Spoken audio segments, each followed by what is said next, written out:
In my comment, somebody said that you can't be an Israelite and a Muslim.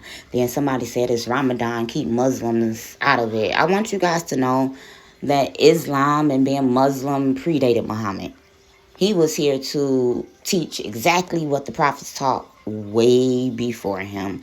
Way before you guys had to take any type of oaths and covenants and all of these things that Zoroastrianism influence has began to take up on certain things, because the fact that fasting for 40 days begins to align with 40 days of Lent, just as it aligns with Easter, we have to begin to realize that Hebraic people have been impacted by the exact same things. Somebody began to even put in the comments, did you take a DNA test? And if you believe you're an Israelite, then you're crazy. Excuse me. I actually know my ancestors. My great-great-aunt Lavelle, who would have been 102 on May 21st this year, passed away about a month or two ago. Her father was a West Indian from Montserrat. His parents were born and bred grown adults coming over from Ireland, being forced into Montserrat. Her grandfather, her maternal grandfather, so her mother's father, came straight over from Ireland in 1848. I have his naturalization paperwork and everything. I have her father's boat records coming over from Montserrat. His parents' paperwork coming over from Ireland. These were Sephardic Jews who were actually being Holocaust in 1848. These are my ancestors. They were actually in Spain and in Portugal first, and in the Spanish Inquisition, they were forced into Ireland.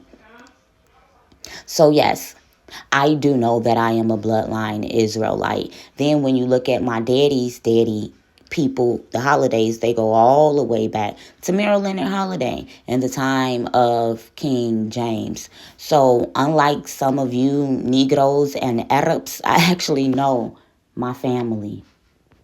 Like in real life, I was raised around my old people. Blessed be to the Most High.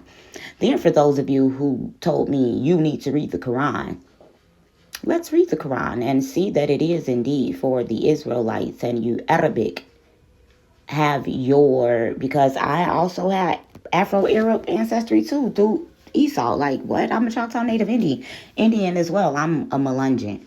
I have Creole ancestry. So, Redbone ancestry. It's essential to know that Ishmael got the covenant as the Arab Gentile nation, the mixed mingle multitude in Exodus and Nehemiah 13 and 13. When we began to look at the Israelites, because the Hebrews were already founded to have a promise and a covenant with the Most High in Genesis 12 with Abraham, and specifically in Genesis 13 when Allah brought Abraham out of Egypt. We begin to look at Genesis 13:1, and it literally says Abraham Allah out of Egypt. Abraham went up out of Egypt. Whenever they went up or they ascended, this was a form of worship. And when Abraham, Isaac, Jacob, and Ishmael and Isaac began to make altars, they did so after given a vision or a provision by the deity. This was not the same thing as the sacrificial priesthood that was placed in force by Moses.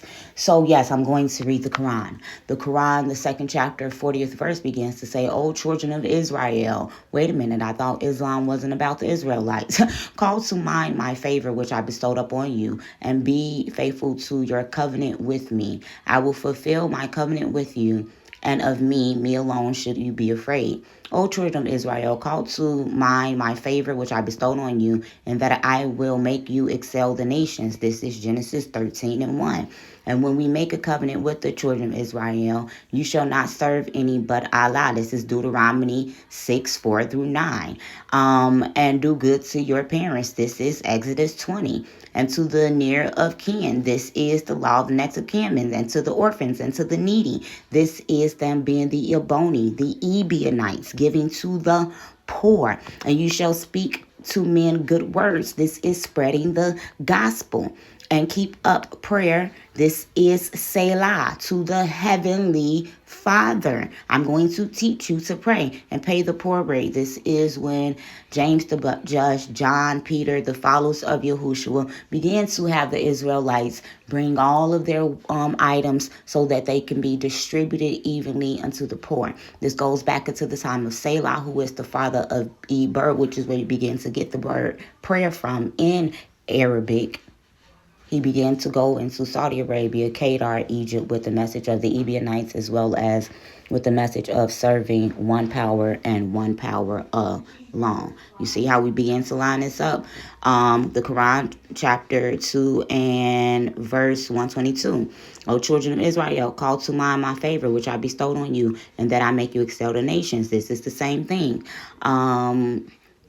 2 and 2:11. Ask the Israelites, how many a clear sign have we given them? And whosoever changes the favor of Allah after it has come to him, then surely Allah is severe in requiting evil. This is the warning against the Byzantine Empire, who Muhammad began to fight against, that was prophesied in the book of Daniel, when it begins to say that he seeks to change dates and time. And this is the iniquity that will be quired up on those who hate him to the third and fourth generation. Please tell me when this has nothing to do with the Israelites. This is how you begin to precept. The Quran, chapter 2, verse 2 and 46. Have you not considered the chiefs of the children of Israel after Moses, when they said to a prophet of theirs, raise us up for a king, that we may fight in the way of Allah? Remember, they were begging for a king, begging for a king. Who had kings first? The Edomites had kings. So who did they learn the kingship from? The Arabic people. Let's just begin to talk about it. He said, may it be that you would not fight if fighting is ordained for you. Remember, King Saul was a fighter. King David was a fighter. They said, and what reason have we that we should fight in the way of Allah? And we have indeed been compelled to abandon our homes and our children. But when fighting was ordained for them, they turned back except a few of them, and Allah knows the unjust. We can also precept this. I hope this screen records, just so that we can put this in the time of David. Okay.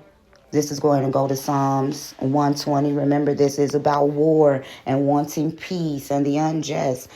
In my distress, I cried unto Allah, and he heard me. Deliver my soul, O Allah, from lying lips and from a deceitful tongue. What shall be given unto thee, or what shall be done unto thee, thou false tongue? Sharp arrows of the mighty with coals of juniper. Woe is me that I sojourn in Meshech, that I dwell in the tents of Kedar. Kedar, the Kedarian Arabs, is where the Prophet Muhammad begins to sin, and Kedar names mean black. Kedar is the son of Ishmael. May peace be upon all of them. My soul had long dwelt with him that hateth peace. This is warfare. I am for peace, but when I speak, they are for war. The word peace right there is salam. Anything rooted in SLM, when we begin to add another M to the prefix, making it MSLM, then this is making it the imperfect participial form to change salam to Muslim. So, yeah, I hope y'all learned it.